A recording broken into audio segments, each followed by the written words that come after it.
So in today's episode, we're going to be talking about the United States president. No, we are not talking about Donald Trump in particular, but we will be talking about the president in general. You may or may not know that we have three branches of government.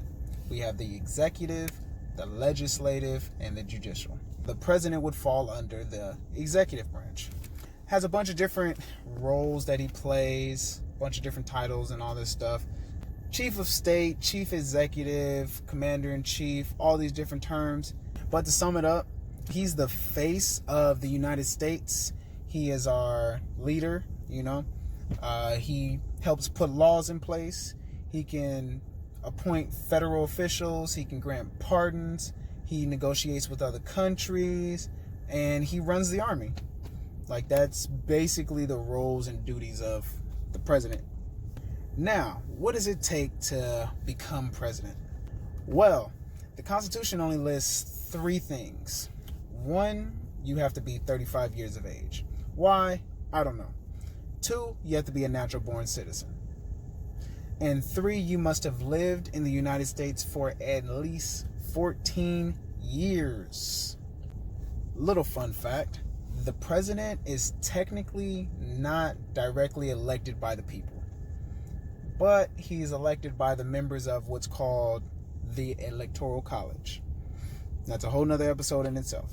So, last thing about the president is the president serves 4-year terms.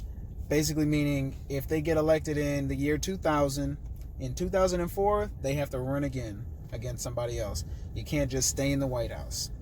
Now, they can only do 8 years max, which means they get 2 terms.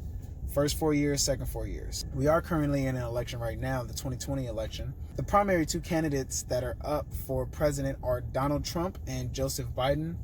There are a few other names listed on the ballot. If you haven't already, go check out my other episodes about third-party voting. That would play a role here. So the other candidates are Rocky De La Fuente, Howie Hawkins, Jojo Jensen, and Gloria La Riva. Those are a few other candidates that are on the list. You can still vote for them for president, and yeah, you got to check out the video to see how that ties in and how that works. So yeah, that's basically the foundational things about the U.S. president. Until next time, thanks for rocking with me.